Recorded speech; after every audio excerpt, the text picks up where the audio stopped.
ፋሪስ እንዳለን ትሽም እንዳልወጣ ድንበርን እንዳላልፍ ምርኮን እንዳልመለስ የሚከለክለኝ አለ ወይ አለ ወይ አለ ወይ ፋሪስ እንዳለን ትሽም እንዳልወጣ ድንበርን እንዳላልፍ ምርኮን እንዳልመለስ የሚከለክለኝ አለ ወይ አለ ወይ አለ ወይ አለ ወይ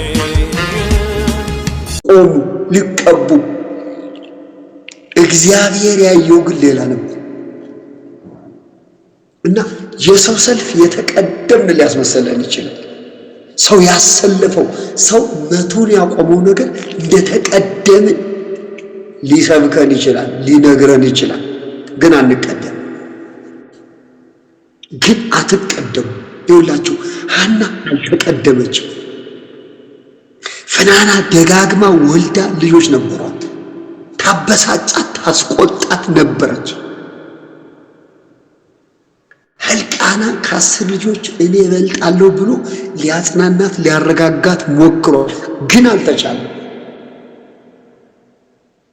እግዚአብሔር ሰልፍ ቀየረ።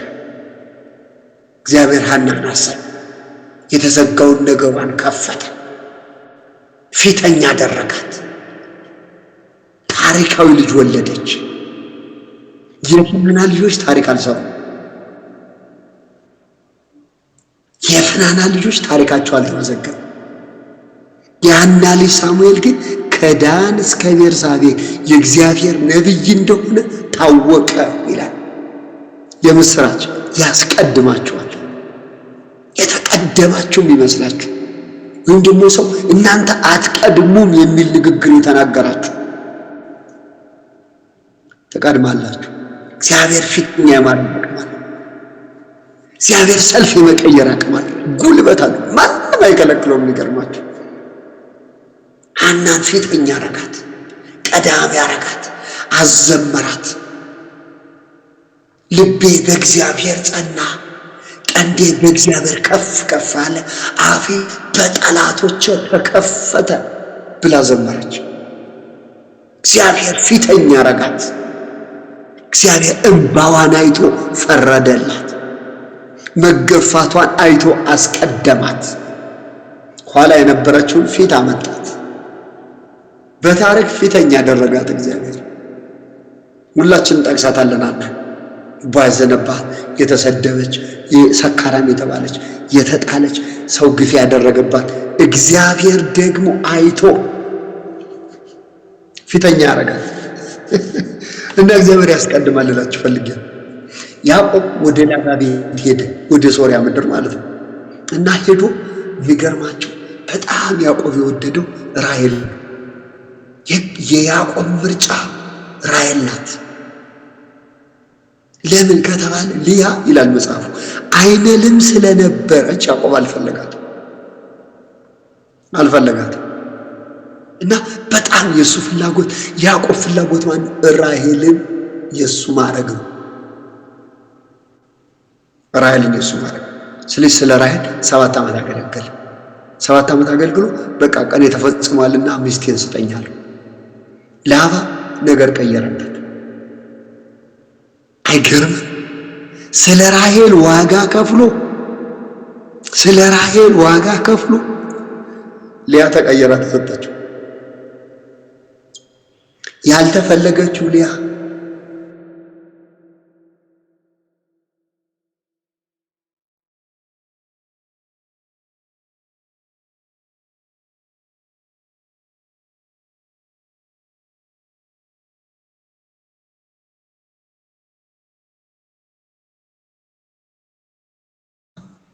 ልያ የላባ ልጅ ልያ ላባ፣ ራሔል ላባ ለውድድር ቀርበው በሰው እይታ በጣም የሚገርማችሁ በያዕቆብ ፊት አፕሮቫል ያገኘችው ራሔል ነበረች።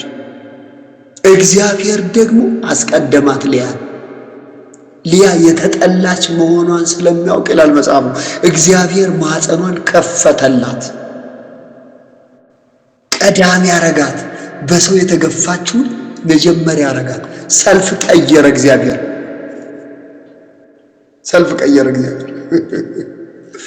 አንድ ጊዜ አንዲት ሴት እጮኛ ያዘችና ልታገባ ፈልጋ ረጅም ዓመት አብረው ቆዩ ከጮኛዋ ጋር። ከዛ መጨረሻ ላይ እጮኛዋ አልፈልግሽም አላትና በጣም ልጅቱ ከዛ አወራችኝ። እኔ በቃ ይህን ያህል ዘመን አብረን ቆይተናል። የስደት ጊዜ ስለነበረ በዚህ የስደት ጊዜ በጣም ለኔ ዋጋ ከፍሏል። ገንዘብ ሰጥቶኛል፣ ረድቶኛል። አብረን እንደምንቀጥል ተነጋግረናል። እባክህ አናግርልኝ አለች። ከዛ አናገርኩት። ሳናግረው በፍጹም ከሷ ጋር መቀጠል አልፈልግም አለ። በፍጹም አለ። ለምን ስለው በቃ አንዳንድ ነገሮችን ማንሳት ጀመረ። ይሄ የልጅነት ባህሪ ነው፣ ከልጅነት ተነስታ ነው፣ እሷ የምታውቀው ነገር የለም ብዬ ለማስረዳት ሞከርኩን፣ የማውቀውን ያህል ማለት ነው። ከዛ በጣም እምቢ አለሱ። ከዛ ምንም ማድረግ አልተቻለም። ያው በቃ እምቢ ብሏልና እግዚአብሔር ሌላ በር እንዲከፍት እንጸልይ አልኳት እና መጸለይ ጀመር። ከእስራኤል ሀገር አንድ ሰው መጣና ጠየቃት። ከዛ ጸልይልኝ አለች። እየጸለይኩ እግዚአብሔር እንዲህ አለ፣ በለውጡ እጅ አለበት አለ። በለውጡ እጅ አለበት አለ። ምን ማለት ነው ብዬ ከእግዚአብሔር ቃል ሳስብ ያዕቆብ ረጅም ጊዜ ዋጋ የከፈለው ለራሔል ነው። እግዚአብሔር ግን ሊያ ውስጥ ይሁዳን ስላየ በለውጡ የእግዚአብሔር እጅ ነበረበት። በለውጡ የእግዚአብሔር እጅ ነበረበት። በጣም የሚገርም ነው። በለውጡ የእግዚአብሔር እጅ ነበረበት። ነገር ሲለወጥ እንዳደነግጡ አንዳንድ ለውጥ የእግዚአብሔር እጅ ይኖርበታል። አንዳንዱን ለውጥ እግዚአብሔር ሊቀያየረው ይችላል። እግዚአብሔር መልክ ሊያበላሽ ይችላል። ከጠበቅነው ያልጠበቅነውን ሊያረግብን ይችላል። እና በለውጡ እጅ አለበት አለኝ እግዚአብሔር። እና ይነገርኳት በቃ ጌታ ካለኝ አረጋለሁ አለች። አሁን እስራኤል ሀገር ነው ያለች። 3 ሴቶች ልጆች ወልዳ እስራኤል ሀገር ነው የምትኖር። ምን ልላችሁ ፈልጌ ነው፣ እግዚአብሔር ያስቀድማል ማለት ነው። የተገፈችው ሊያን አስቀደማት የሰማይ አምላክ። የተጣለችውን የተናቀችውን አይነ ገብ ያልሆነችውን አስቀደማት እግዚአብሔር። ወገኖች የእግዚአብሔር አጀንዳ በሕይወታችን እስካለ ድረስ አንቀደም፣ በፍጹም አንቀደም። ለምን? ግርምት በሚፈጥር ሁኔታ እግዚአብሔር ታሪክ ይቀየራል። አዋላጇ ታሪክ ጥያቄ ፈጠረባት። ለምን ጥሰ ወጣ? እግዚአብሔር ያስጥሳል።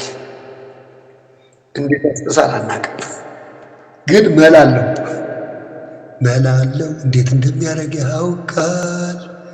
ዘዴ ያለው እንዴት እንደሚያደርግ ያውቃል። እንደ መላው ያርግ እንደ መላው፣ እንደ ዘዴው ያርግ እንደ ዘዴው።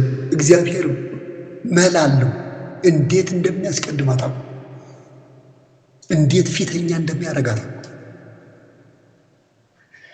ይችላል እግዚአብሔር። ዳዊት መጨረሻ መጣ፣ ግን ፊተኛዋን ሊያ ተናቀች፣ ግን እግዚአብሔር ፊተኛ አረጋት። ሐና በጣም ዋጋ ከፈለች፣ ግን እግዚአብሔር ፊተኛ አረጋት። እና የእግዚአብሔር አሰራር እንዴት እንደሆነ ታውቁት። መላለው እግዚአብሔር እንዴት ነገር እንደሚቀይር ዝም ብላችሁ ዘምሩ። ኧረ እኔ ምን አታገለኝ እሱ ራሱ አምጭልኝ ካለኝ፣ ኧረ እኔ ምን አታገለኝ ከእግሮቹ ስር በርከክ እላለሁ። ሁሉን ለሱ ትቼ እነሳለሁ፣ ሁሉን ለሱ ትቼ እነሳለሁ። መላለው እንዴት እንደሚያደርግ ያውቃል። ዘዴ ያለው እንዴት እንደሚያደርግ ያውቃል። መላለው እንዴት እንደሚያደርግ ያውቃል። ዘዴ ያለው እንዴት እንደሚያደርግ ያውቃል። እንደ መላው ያርግ እንደ መላው፣ እንደ ዘዴው ያርግ እንደ ዘዴው፣ እንደ መላው ያርግ እንደ መላው። እግዚአብሔር እንዴት እንደሚያስቀድማቸው አታውቁት።